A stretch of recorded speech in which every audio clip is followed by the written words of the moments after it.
Bismillahirrahmanirrahim. Sekarang poin kedua dari 10 dosa besar, yaitu meninggalkan sholat. Kenapa saya bikin terpilah-pilah, saya hentikan dulu agar kakak-kakak mungkin waktunya tidak panjang dan harus mendengar satu persatu. Makanya saya potong-potong. Jadi sesuai dengan temanya, sesuai dengan subjudulnya. Baik, yang kedua adalah meninggalkan sholat. Dan ini adalah dosa besar yang kedua dalam kehidupan kita sehingga Allah menghukum kita seperti sekarang. Mungkin insya Allah saya yakin kakak di dalam grup ini sholatnya mungkin sudah bagus, sudah sholat 5 waktu. Namun, sudah tepat waktukah? Nah, itu dia STW ya. Kalau kita biasa bilang itu STW atau sholat tepat waktu. Jadi banyak dan mungkin saya dulunya sholatnya tepat waktu, sholatnya 5 waktu tapi tidak tepat waktu. Saya sholat zuhur di jam 2, saya sholat asar di jam 5, saya sholat maghrib, mungkin maghrib bisa on time ya, karena mungkin waktunya pendek. Saya sholat isya, walaupun mungkin sholat isya boleh di akhir waktu, tapi akan jauh lebih bagus di awal waktu. Saya sholat subuhnya itu sudah menjelang pagi. Wah, apalagi dulu jagonya dugem ya. Jadi kalau nggak mabok, saya baru sholat gitu kan. Masya Allah sekali ya, subhanallah. Dan misalnya kakak-kakak sedang melakukan sebuah aktivitas, lagi masak, lagi nemenin anak, atau lagi apapun, sama-sama. Saya juga sedang mengingatkan diri saya sendiri yang juga sedang sekarang masih terus belajar untuk STW. Nah, pada saat kita sedang melakukan aktivitas, dengar azan Allahu Akbar, Allahu Akbar, Allah sedang panggil kita. Tapi kita bilang, kita lagi masak, oh nanggung nih, bentar deh, dikit lagi. Padahal nggak ada salahnya dimatiin kompornya, iya kan? Dan kita mulai ambil wudhu. Nah, sama seperti ini. Kalau boleh saya kasih contoh, kakak-kakak manggil anaknya, abang, kesini. Bentar bunda, abang, kesini bang. Iya bentar bunda, abang, kesini. Bentar bunda, masih ada yang dikerjain. Ya sudah kalau nggak mau datang. Begitu abang, kenapa bunda? Enggak deh, tadi bunda mau ngasih kamu, mau ngasih abang coklat. Tapi karena abangnya telat ya udah coklatnya nggak jadi dikasih, buat bunda aja. Begitulah Allah. Allah panggil kita. Misalnya Mira, ayo ke sini, hayya 'alas shalah, mari sholat.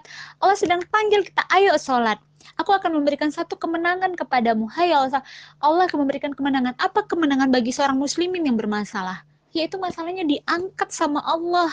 Kita butuh Allah untuk angkat masalah kita. Tapi pada saat Allah datang, Allah panggil kita, kita tidak mau datang.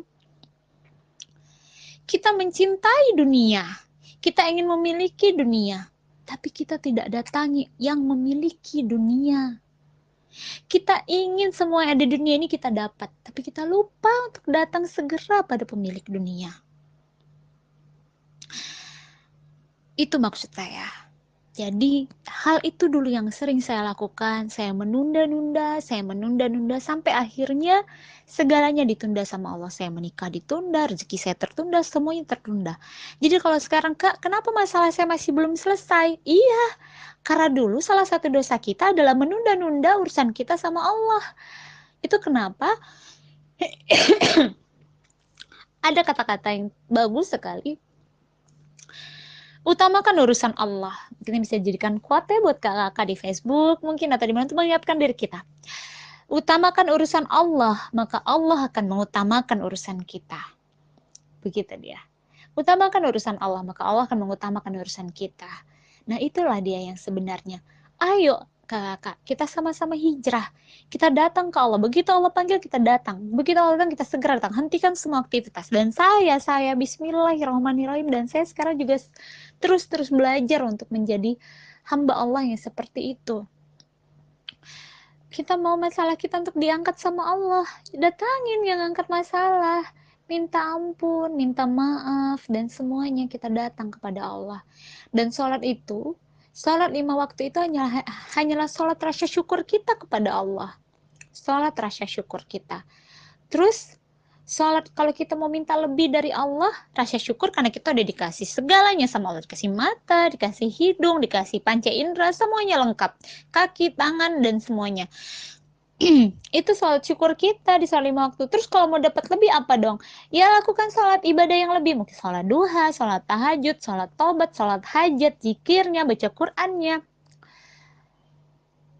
Banyak yang bertanya, kenapa masalah Kak, kok kadang doa kamera lebih cepat dikabulin ya? Akhir-akhir ini kok masalah kamera bisa diangkat secepat itu? Sebenarnya saya bilang nggak cepat, saya butuh dari tahun 2009 saya bermasalah. 2011 saya masuk penjara. Bisa bayangkan nggak berapa lama? Dan episode masih terus datang dalam kehidupan saya. Sampai detik ini saya masih punya masalah. Bukan berarti saya tidak ada masalah.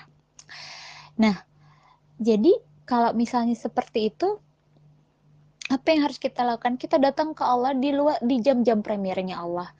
Kapan dan apa saja yang dilakukan? Saya ada tulis di buku Hijrah Ekstrim di kolom riadoh saya. Nah, itu makanya nanti saya akan bahas poin-poin dari riadoh saya nanti minggu depan, insya Allah saya akan bahas tentang riadoh yang saya tuliskan di buku Hijrah Ekstrim. Jadi buat kakak-kakak, nanti pada saat dengerin saya menyampaikan tentang Hijrah Ekstrim, riadoh Hijrah Ekstrim saya, sambil lihat bukunya, sambil mendengar, sambil lihat bukunya. Dan buat kakak-kakak mungkin yang belum punya bukunya, ya nggak apa-apa, terserah, mungkin boleh pinjam sama tetangga, boleh juga fotokopi ya.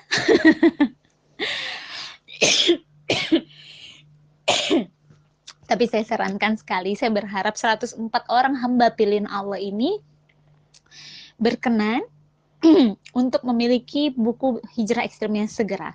Karena minggu depan saya akan membahas tentang poin-poin riadoh agar Allah segera mengangkat masalah kita. Minggu depan. Jadi dalam 1 minggu ini mungkin buat yang di luar kota kan butuh kirim waktu untuk pengiriman dan semuanya. Semoga bisa dimudahkan Allah nanti ya. Bisa memiliki semuanya. Baik, itu salah satunya. Nomor 2, dari sebuah dosa besar adalah meninggalkan sholat. Itu luar biasa. Apalagi nanti kakak setelah mungkin mulai mendawamkan duha, mendawamkan tahajud, itu akan terasa, duh, kok nggak kebangun tahajud ya? Kayaknya nggak enak gitu, kayak ada ngerasa yang kurang. Aduh, duhanya kok cuma 2 rakaat, kayaknya mepet banget. Enaknya mungkin ngelaksanainnya 12 rakaat kali sekarang ya. Nah, akan merasa hal-hal begitu. Boro-boro ninggalin 5 waktu, ninggalin duha dan tahajud aja sudah mulai nggak enak. Tapi mungkin dulunya kita dengan antengnya ninggalin sholat, dengan slownya ninggalin sholat, dengan santainya ninggalin sholat. Jadi wajar Allah tinggalkan kita dan kasih kita masalah sekarang ini. Tapi satu, tetaplah berprasangka baik sama Allah, karena sebenarnya itu wujud kasih sayang Allah. Baik kakak-kakak semuanya, itu poin kedua dari akar masalah kita, yaitu dosa besar kita. Mungkin yang kedua adalah buat kita yang sering lalai dalam sholat, meninggalkan sholat, tidak tepat waktu, atau menyepelekan waktu sholat. Kalau kakak-kakak termasuk dari salah satu poin ini, setelah saya selesai di poin yang ketiga, ambil wudhu, atau mungkin sekarang juga ambil wudhu, minta ampun sama Allah, segera sambil menunggu saya menyampaikan poin ketiganya. Untuk malam ini mungkin saya bahas 3 poin dulu tentang dosa besar, syirik, meninggalkan sholat, dan 1 poin lagi nanti akan saya sampaikan. Besok 3 poin lagi akan saya sampaikan. TV malam ini 3 poin. Walaupun sedikit-sedikit, tapi saya berharap apa yang saya sampaikan mungkin bisa bermanfaat dan menyerap di hati kakak-kakak semuanya. Baik, itu dia tentang sholat tepat waktu atau dosa besar yang kedua adalah meninggalkan sholat. Kita akan masuk di poin yang ketiga. Semoga kakak-kakak semuanya bisa memahami apa yang saya sampaikan. Dan saya harap bagi yang mendengar ini nantinya setelah ini segera mengambil wudhu ya. Oke, assalamualaikum warahmatullahi wabarakatuh. Kita masuk ke poin ketiganya.